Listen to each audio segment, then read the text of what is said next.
أعوذ بالله من الشيطان الرجيم بسم الله الرحمن الرحيم رب اشرح لي صدري ويسر لي أمري واحلل عقدة من لساني يفقهوا قولي رب زدني علما اللهم إني أسألك علما نافعا ورزقا طيبا وعملا متقبلا رب يسر ولا تعسر وتمم بالخير وبك نستعين آمين يا رب العالمین۔ پارہ نمبر 5 ہے، سورت نمبر 4 ہے اور آیت نمبر 104 ہے۔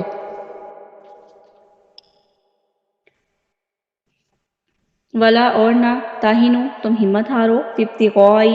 تعاقب میں القومی قوم کے، ان اگر تکونو ہو تم تعلمون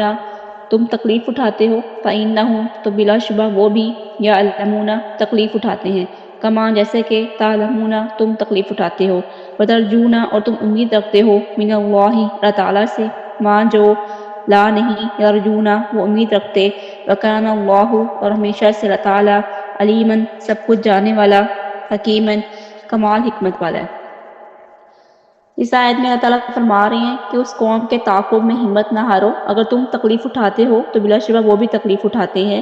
جیسا کہ تم تکلیف اٹھاتے ہو، اور اللہ تعالیٰ سے وہ امید رکھتے ہیں جو وہ امید نہیں رکھتے۔ اللہ تعالیٰ ہمیشہ سے سب کچھ جاننے والا کمال حکمت والا ہے۔ یہ غزوہ احد میں جب مسلمانوں کو شکست ہوئی تھی اس کے بارے میں یہ آیت ہے کہ جب مسلمانوں پر مصیبتیں آئی تھیں اور نبی پاک صلی اللہ علیہ وآلہ وسلم پہاڑ پر چڑھے تو ابو سفیان آیا اور کہا، اے محمد زخم کا بدلہ زخم ہے، جنگ ڈول کی طرح ہے، اگر ایک دن ہمارا اور ایک دن تمہارا۔ نبی صلی اللہ علیہ وآلہ وسلم نے صحابہ سے فرمایا اس کا جواب دو، تو انہوں نے کہا برابر نہیں ہے، ہمارے مقتول تو جنت میں ہے اور تمہارے مقتول آگ میں ہے۔ ابو سفیان نے کہا ہمارے لیے عزا ہے، تمہارا کوئی عزا نہیں۔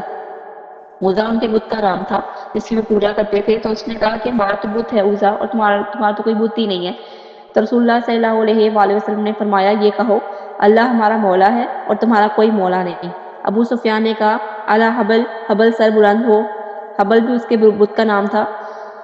جو سب سے بڑا بت تھا۔ اس نے کہا ابو سفیان نے کہ الا حبل، حبل سب سے اعلیٰ ہے اور حبل سر بلند ہو۔ تو رسول اللہ صلی اللہ علیہ وآلہ وسلم نے فرمایا ابو سفیان سے کہو ہمارا تمہارا وعدہ بدر صغرا کا ہے۔ اکرما نے کہا اس بارے میں اللہ تعالیٰ نے آیت نازل کی کہ جب مسلمانوں کو شکست ہوئی تھی غزوہ احد میں تو پھر ابو سفیان نے اس طرح کی جب باتیں کی، ایک تو پہلے شکست ہوئی تھی مسلمانوں کو، بہت سارا جانی نقصان ہوا تھا، مالی نقصان ہوا تھا اور بہت ساری شہادتیں ہوئی تھیں، 70 صحابہ کرام جو ہیں وہ شہید ہوئے تھے اور خاندانوں تک جو ہے وہ اس کا نقصان پہنچا تھا، بہت سارا مال جو ہے وہ ضبط ہو گیا تھا اور بہت سارے مشکل حالات تھے، اسلحہ بھی کم پڑ گیا تھا اور جتنے بھی ساز و سامان تھے مسلمانوں نے جنگ کے لیے تیار کیے تھے وہ سب کم پڑ گئے تھے، تو اس لیے شکست ہوئی۔ اور جب شکست ہوئی تو پھر ابو سفیان نے اس طرح کی باتیں کی تو اللہ تعالیٰ مسلمان بہت زیادہ ہمت ہار گئے تھے، بہت زیادہ مایوس ہو گئے تھے، بہت زیادہ جو ہے ان کو یقین نہیں آ رہا تھا کہ ہم شکست ہار سکتے ہیں یا ہم بھی کوئی جنگ ہار سکتے ہیں۔ تو اللہ تعالیٰ نے اس لیے کہا کہ ہمت نہ ہارو۔ پہلی بات اللہ تعالیٰ نے یہاں سے شروع کی ہے کہ ہمت نہ ہارو، اللہ تعالیٰ ان کو تسلی دے رہا ہے مسلمانوں کو جو جنگ میں شریک تھے اور پھر وہ شکست ہو گئی تھی، فتح حاصل نہ ہو سکی تھی، تو اللہ تعالیٰ فرماتے ہیں کہ جس طرح تم تکلیف اٹھاتے ہو وہ بھی تکلیف اٹھاتی ہے۔ وہ اس سے مراد ہے کہ وہ کافر، وہ مشرکین جو دشمن کے ساتھ جو ہمارے دشمن تھے جنگ لڑے تھے، اگر ہمیں زخم پہنچا تو انہیں بھی زخم پہنچے ہیں، اگر ہمارا مال غنیمت نہیں ہمیں حاصل ہو سکا تو ان کو بھی مال غنیمت بہت دفعہ ایسا ہوا ہے بہت ساری جنگوں میں ان کو بھی حاصل نہیں ہو سکتا تھا، اگر ہمارے 70 شہداء ہوئے ہیں تو ان کے بھی 70 کفار قتل ہوئے۔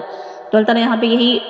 مسلمانوں کو مومنوں کو تسلی دے رہے ہیں کہ ہمت نہ ہارو، اگر تم تکلیف اٹھاتے ہو تو وہ بھی تکلیف اٹھاتے ہیں۔ اور یہ بھی اللہ تعالیٰ کہہ رہے ہیں کہ تم یہ دیکھو کہ تم اللہ تعالیٰ سے امید رکھتے ہو